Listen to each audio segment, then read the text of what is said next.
So we're up to law number 8, the law of intuition. Leaders evaluate everything with a leadership bias. Let's just raise our eyes over these thoughts and see what they mean to us as we see them. What's the difference between a Hall of Famer and a third string backup?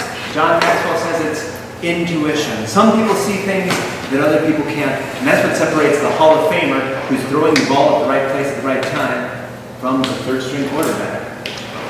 They're able to make changes and move forward before others even know what's happening. A leader has to read the situation and instinctively know which play to call. Leaders need an ability to handle intangible factors, understand them, work them to accomplish goals. The example he uses of Steve, help me with the last name, is it Jobs? Yeah, okay, I remember the Jobs. Steve Jobs, he took over Apple in 1997, and he started making changes. He knew improvement was impossible without a change in leadership, so he changed all the board members at Apple except for 2. He kept 2, got rid of the rest. Changed the senior leadership, started shaking up the organization. Focused on 30% of the company's products. We make all these products, what are we doing, people? Let's scrap 70%, let's focus on these 30. He created a strategic alliance with Bill Gates. You have to understand that Microsoft at that time was the arch enemy of Apple. They were in a lawsuit. Jobs said, this is crazy. Let's settle this lawsuit. I thought we could even be friends. And they ended up becoming allies. When others were pursuing PDAs, do you remember PDAs? I remember my first PDA in the early 90s. Personal, like a little calendar.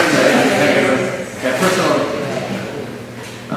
Instead of focusing on that market, he said, let's get into music, people. Let's get into selling music and the creation of MP3 players. So here we have simply this Hall of Fame quarterback, if you will, Steve Jobs, who gets into the situation of seeing things and making plays, calling plays that others would not have called. How leaders think then, John Maxwell, he reflects on this principle. He says, leaders are readers of various things. Leaders are able to read things like their situation. What distinguishes a leader from a follower? A reader is the one who's able to look at their situation and understand it clearly. They capture details that elude others. Leaders are readers of trends. They see how far they've come and where they're going. They have a vision of where they're going here. Leaders are readers of their resources. In order to get there, do we have the resources? Do we have the money, the raw materials, the technology? More importantly, John Maxwell says, the people. Do we have the right people on the bus? Leaders are readers of people. LBJ once said, if you walk into a room and you can't tell who's for you and who's against you, you don't belong in politics. Can you read people? Right? How well can you read people? Leaders are readers of themselves. How well are you able to look in the mirror and really know your own strengths, your own skills, your weaknesses, your state of mind in any moment, right? Are you able to identify, there comes to a point in night where you're like, okay, I'm tired, I need to go. Are you able to recognize those things about yourself? So leaders are readers, says John Maxwell, those 5 things. John Maxwell says, what you see results from who you are. Who you are dictates what you see. You see the world from your unique perspective. In The Great Outdoors, he uses the story of Chet. Do you remember this conversation between John Candy and Dan Aykroyd?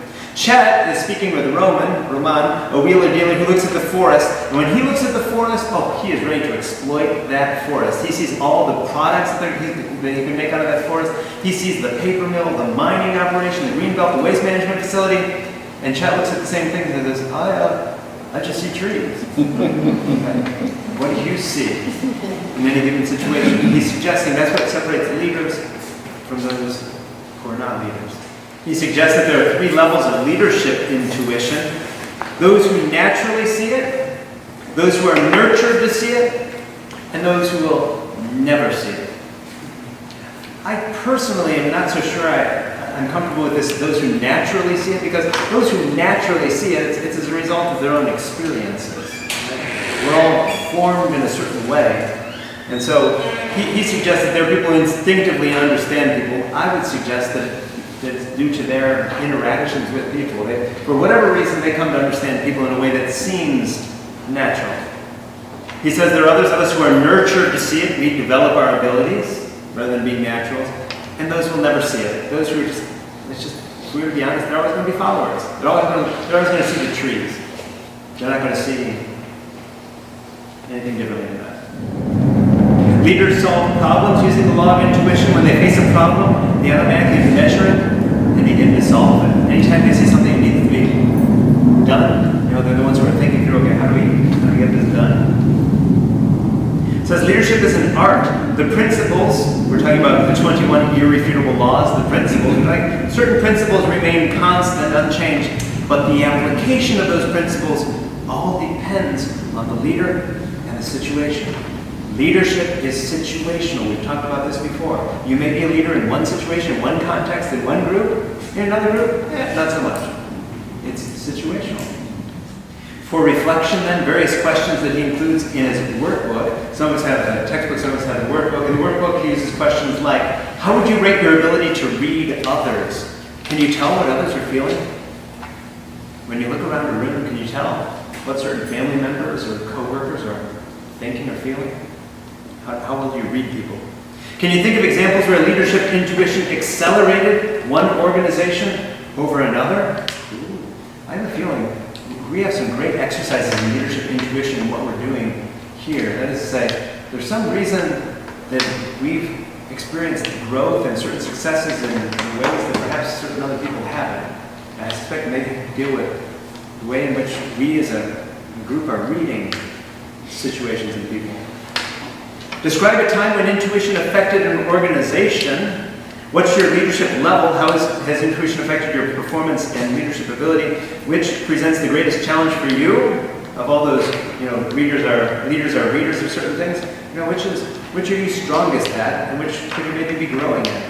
Are you able to read situations, trends, resources, other people, yourself? Which are you weakest in? Which might you grow in? And finally, think about a current project or goal. How can you accomplish that thing without doing any of the work yourself?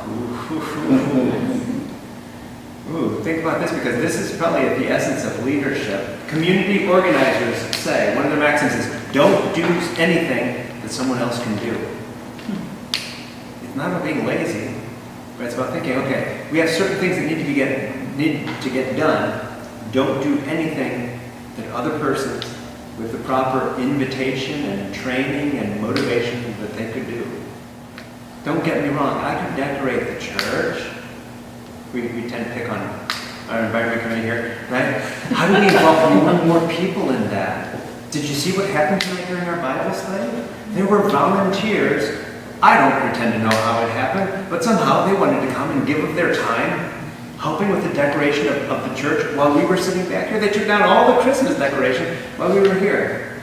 There's something to be said about being able to get others to buy into whatever vision that we have. Something needs to be done. Okay, how do we rally others to help with that rather than doing it all ourselves?